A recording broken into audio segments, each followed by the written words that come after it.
Following protocol, it's always important that we respect the Indigenous people whose land we are currently on. And so it's important for me to say thank you to the Mississauga and Anishinaabe people for allowing us to be here and for taking care of the land. I was born here in Toronto, actually. Although I'm an Algonquin and Anishinaabe from the Ottawa River Valley, my father and my mother raised their kids in Toronto. Wow, where was I born? And I would like to say I was born when the smelts were running, so I was born in the springtime. When I was doing my archival research, I worked here in Ontario at the Interior Archives on Grenville. It was located on Grenville. I think it's moved now. But I remember calling somebody in the federal and the National Archives, and it didn't even occur to me, but the person did some research and they mailed me these documents. And I opened it up and I read it, and I think I almost died when I read it. So this is a letter from Indian agent H.P. Reddy. So every reserve was assigned an Indian agent, and that was the one who was assigned to Golden Lake, now called Pikwakanagan. And my great-grandmother's name was Annie. And so apparently in 1945, she was wondering about her nationality. She wanted to know who she was. And she had already been escorted off the reserve. So what happened was around the I think it was 20s or around there, before my father was born, maybe 30s, I'm not quite sure.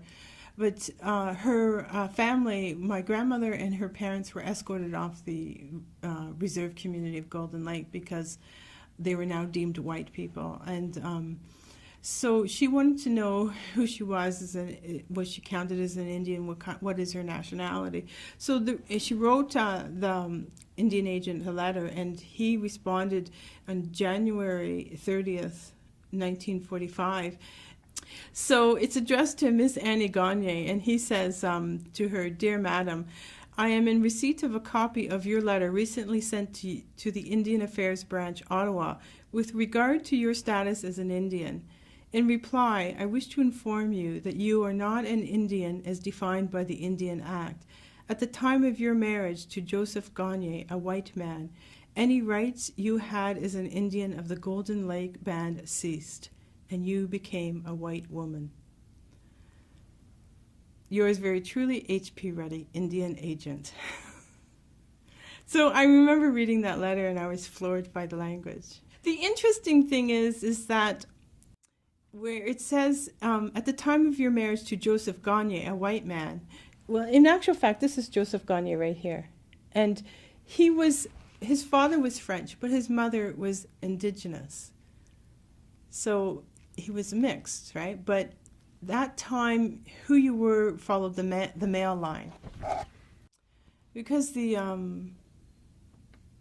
Algonquin land claim and self-government process is going on, and through this court case I had to send a letter and make out an application and ask for band membership to my nation, because the argument is that the government of Canada is not preventing me from having band membership, that it's my band. Well, the fact is the band bases membership based on status. Because and the reason they do that is because the funding they get from the government is based on status members. So when I applied for a membership, and I had to do this for the purpose of my court case, and I said, I want to be a band member. And they took them a while, but they eventually sent me a parallel letter to this. And they basically said, because I'm not an Indian as defined by the Indian Act, I'm not welcome in their community. Actually, I have a copy of that letter. And they didn't say, we can't accept you as a band member. They said something to the effect of, you're not welcome in the community. So it really is a parallel letter to this. My great-grandmother and Jane's letter. Another reason why I proceed forward and talk about these issues is because as I have said, that the Algonquin land claim and self-government process was eventually accepted by the federal and provincial governments. But as a non-status woman, I'm marginal in that process, right? So if I had status, I would be more centrally located. And so it marginalizes me there as well. And I think it's all tied together. And one of the issues that really disturbs me about the contemporary land claim and self-government process as we're negotiating under colonial policy is that there's no provisions to ensure that women are involved in the process. And my understanding is Section 15 of the Charter of Rights, there's a second, like there's A and B, or is it 1 and 2? And the first one talks about we have a right to live free from sex discrimination, and the second one talks about gender equity provisions, that it's perfectly normal to have gender equity provisions to resolve some of these gender equity issues, inequity issues. And in the contemporary land claim process, which some of them go on for 30 years, and there is an interim hunting agreement. And so our land claim and self-government process, for the most part, has been all about hunting. And I think that's really an interim agreement should have been, if they wanted to include women, which they should be including women because women give the process legitimacy, is they should have had an interim child care program, right, to make sure that those children were taken care of and to make sure that those mothers had access to these meetings and somebody to take care of their children while they were going to these meetings and while they were politically active. It started in the 1880s. They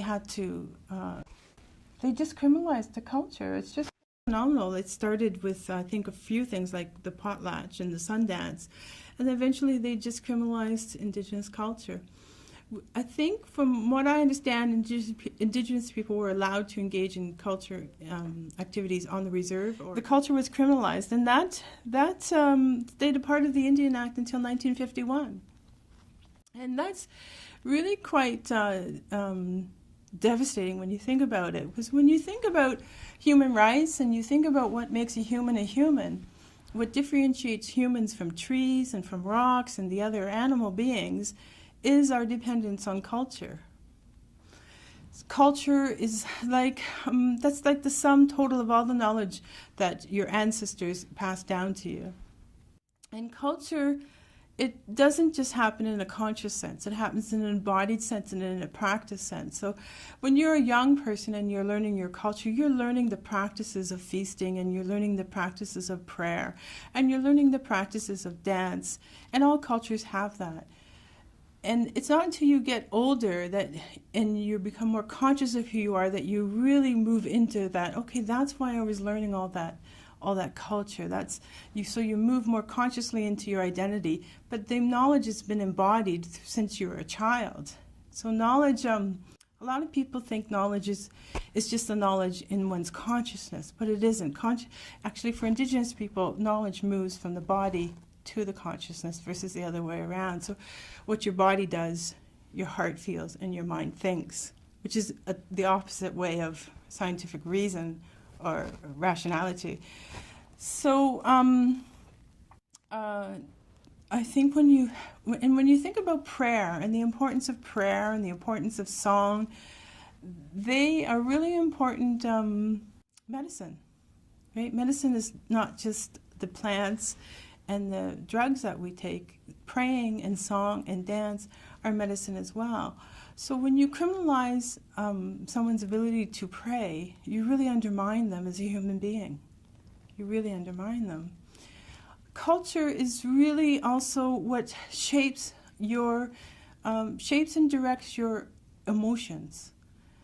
So your cultural boundaries and cultural structures will guide your emotions to move in a good way.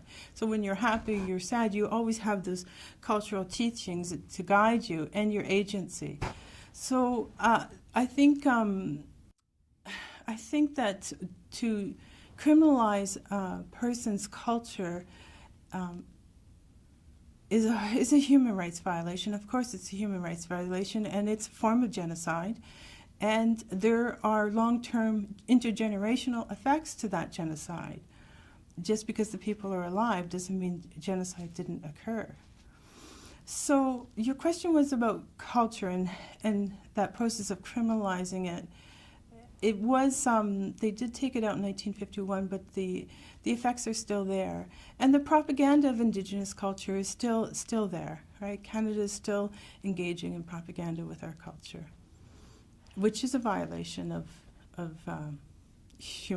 Indigenous people's rights. So I think the other thing I'd want to say about culture, and I'd like to say it now, is that when Raphael Lemkin first defined genocide, he was the first person to define it. He coined the term. He defined it in cultural terms. He didn't define it in terms of mass murder or killing. He defined it in cultural terms. He said that cultural genocide, he didn't even call it cultural genocide, he said it has two phases. The first phase is the denial of the oppressed group's national pattern, and the second phase is the imposition of the oppressor's national pattern. So he defined it culturally. He didn't define it by murder or killing. And that definition of genocide, that Raphael Lemkin's definition, has been encoded or codified in the United Nations Convention on the Prevention and Punishment of the Crime of Genocide. In particular, in Article 2, that definition of genocide is incorporated in there. And so culture is all that we are. It is all that we are. Without, Clifford Geertz has once said, he was an anthropologist, a cultural anthropologist. He said that a human without culture is not a failed human or not a failed ape. He said you have a mental basket case. So a human without culture is not a failed ape. It's a mental basket case, because you've removed all the cultural structures to help them guide their emotions, guide their thinking, guide their agency forward. You've removed their culture. Now, a lot of people might say, oh, come on, Lynn, Indigenous people could always speak language. There's language, whether it was Indigenous or English, that's a cultural feature. Or they always knew how to eat with a knife and fork, that's culture. They knew how to dress, that's culture. And they might use that as a way to dismiss what I'm saying. But actually, that is... That's thinking about culture in a binary sense. You have to think about culture as existing on a continuum, as being a spectrum. And what Canada did by criminalizing Indigenous culture is they really narrowed it, and they took away our tools of being a human, and they made us more pitiful. And all humans are pitiful. All humans. That's very Anishinaabe teaching, that humans are pitiful in that we've walked outside of natural law, and we always need to remind ourselves about nature. So when I say that, I mean all humans are pitiful, but when they criminalized our culture, they made us more pitiful. And they took away the culture and the song and the dance that gave us the ability to shine and live a good life. Anishinaabe people call it Minimum. Yes, absolutely. They did a lot of things there as well. They criminalized, we couldn't hire a lawyer. I think it was in 1927 when they criminalized that. And they also, in Upper Canada, which is now Ontario, they had free land grants for the British settlers. And they would give them, I think it was 100 acres. And they had to clear a certain amount of acres and build a home on there and live there. Well, the Algonquin Anishinaabe and the other Anishinaabe people, Mississauga Anishinaabe, Ojibwe Anishinaabe, all the Anishinaabe people, they weren't allowed to have those land grants. They weren't entitled to them.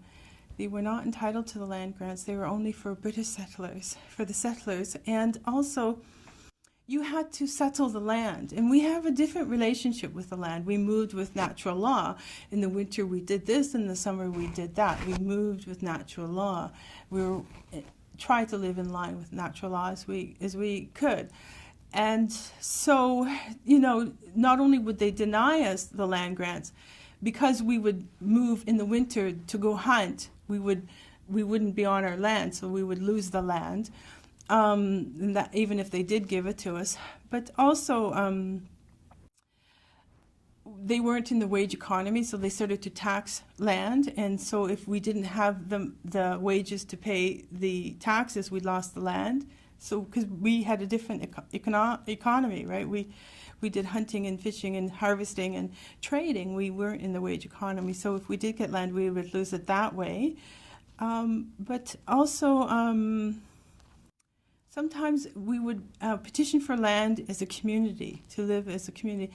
And there are historical, there is historical documents that talk about the government of Canada not wanting to give us land because we made the land adjacent to it undesirable for the settlers. In particular, in the Algonquin Park area, there was a community there that was petitioning for land, and they were just told, no, the land, you make it undesirable for the settlers.